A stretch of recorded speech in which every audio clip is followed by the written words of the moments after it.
Salam, hər vaxtınız xeyir olsun. Bugün sizinlə 9 illik Test Tops 2025-ci ilin nəşrində yer alan həyat ilmi mətninin izahını paylaşıram.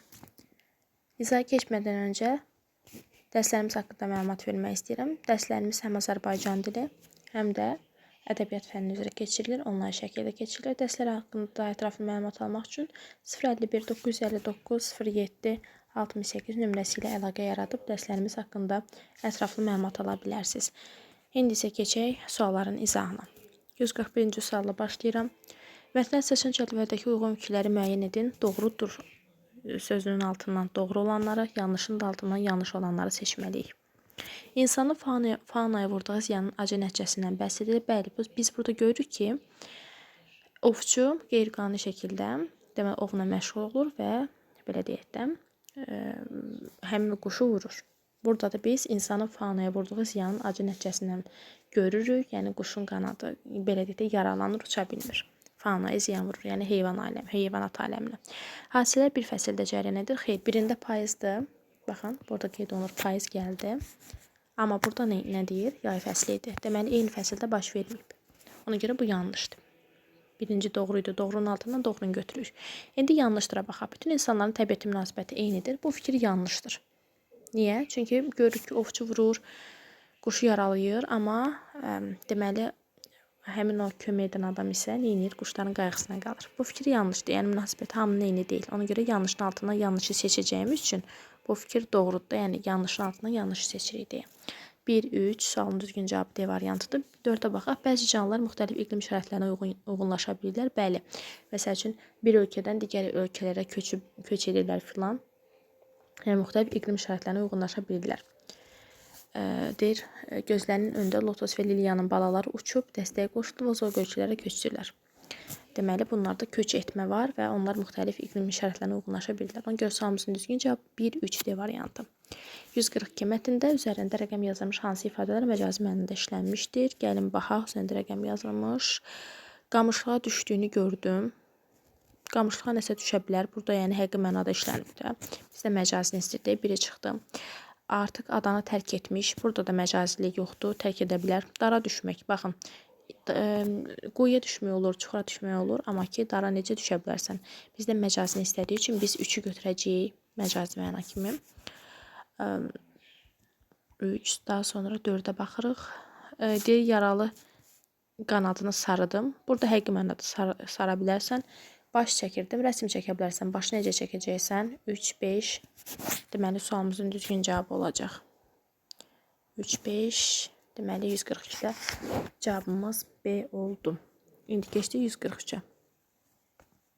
Hansı nümunələr tərkibində altından xətt çəkilmiş söz və onun mənası mətndə tünd-qara hərflərlə yazılmış sözün şərhinə uyğundur? Altından xətt çəkilmiş söz tünd-qara hərflərlə. Tünd-qara hərflərlə üzüb sözüdür. Baxın. Mən hər dəfə adaya gedəndə quş üzüb qayığa yaxınlaşır. Üzmək, yəni həqiqətən də üzür də, yəni suda üzmək mənasında həqiqi mənada işlənmişdir. Bizdən həqiqi mənada işlənirdir deyək. Məcazlara çıxsaq, deyilən yenə çıxsaq, çünki burada məcazi məna yazıbdır. Yəni baxaq görə hansında üzmək mənasındadır suda üzmək. O, ən dərin sularda üzməkdən qorxmurdu. Baxın, suda üzmək həqiqi mənadadır. Bizdən nə istəyir? Mətndə olan mənasına uyğun gəlsin. Onlar artıq bu işdən əllərini üzdülər. Artıq bu da üzmək mənasında deyil, yəni əl çəklər mənasındadır. Bunu çıxacağıq. Meyvəni ağacdan üzüb, dərmək mənasındadır. Bunda çıxdıq. Bizdə mətndəki mənasına uyğun olmalıdır deyə A variantını düzgün cavab kimi götürəcəyik. 144-də baxırıq. Nöqtələrin yerinə hansı ifadə əlavə olunsa, mətn məzmununa uyğun fikir alınır. Deməli, burada deyir ki, öz hərəkətləri ilə dostlar gündə tanınır deyiminin doğruluğunu təsdiq edir. Burada kim idi hərəkəti ilə dostlar gündə tanınır? Deməli, deyiminin doğruluğunu təsdiq edir. Təbii ki, Liliya. Yəni, kömək edən quş. Lotosa kömək edir. D variantı. Mətnin həm əsas, həm də nəticə hissəsinə aiddir. Biz biganəliyi ümumiyyətlə mətndə biganə qalmaq məsələsini görmürük. Həsrət, yəni əsas hissəyə yazıla bilər, amma nəticədə ola bilməz. Yəni, quşlar uçur, onlar da öz balalarına baxırlar. Haqsızlıq harda var idi? Ehtiyac əsas hissəyə götürülə bilər, sonlarda yoxdur. Dikminlik əvvəldə də var, sonda da var. O dara düşmüş, belə deyək də, dostuna kömək eləyir. Liliya Lotosu kömək edir və sonunda da həyat imli məsələsi var idi ki, görürük ki, nəticə hissəsində nə ilə bitir? Nikbinli ilə bitir. Ona görə sualımızın düzgün cavabı D variantı olacaq. 146. Mətnin nəticə hissəsini davam etdirə bilən cümləni müəyyən edin. Baxın, mətnin. Deyir, bu Lotosun oxuduğu nəğmə idi. Ancaq bu nəğmə kədərli vida nəğməsi deyil, həyat himni idi. Demək, burada nikbinliyi varsa biz gözəl bir şey götürməliyik də. Artıq o bir yerlərin daimi sakin olmaq istəmirdi, yox. Ona görə ki, onlar öz balalarını həmişə itirmişdilər, xeyir. Yəni, bu mənfi bir şeydir də görürük. O tez-tez balalarını görmək üçün onlar yanına uçacaqdı. Necə uçsun? Uça bilmir axı o.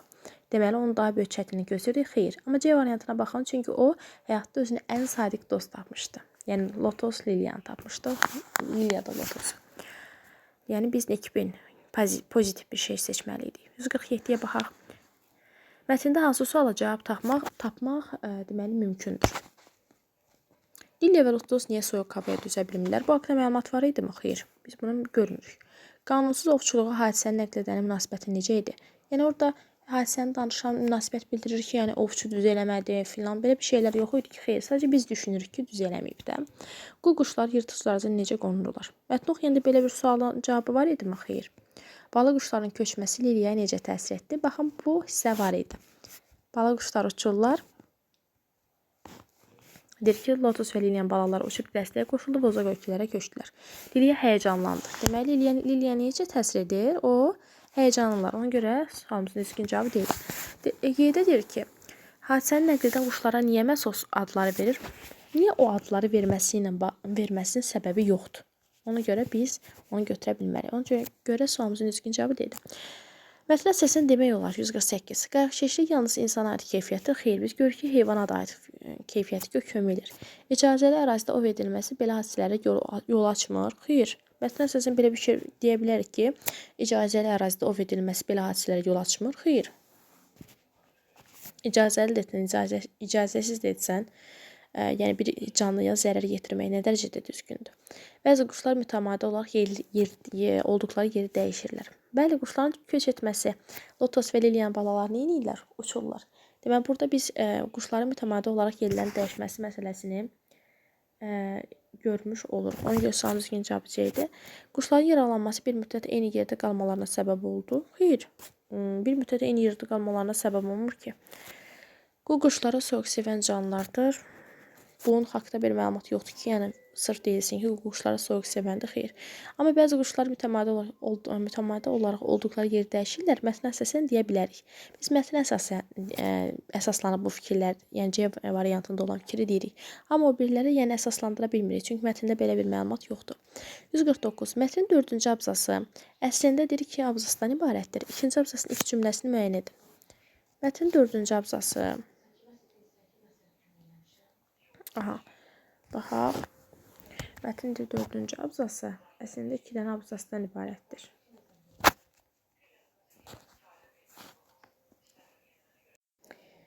Deməli, baxın burada, deməli 4-cü abzasımız deyir ki, əslində 2 dənə abzasdan ibarətdir. İkinci abzas hansı cümlə ilə başlayır? Baxın, biz mətni oxuyanda, yəni mətni diqqətlə oxusaz, yəni yeni bir fikir, biz abzası nə zaman qoyuruq? Yeni bir fikir səslənəndə.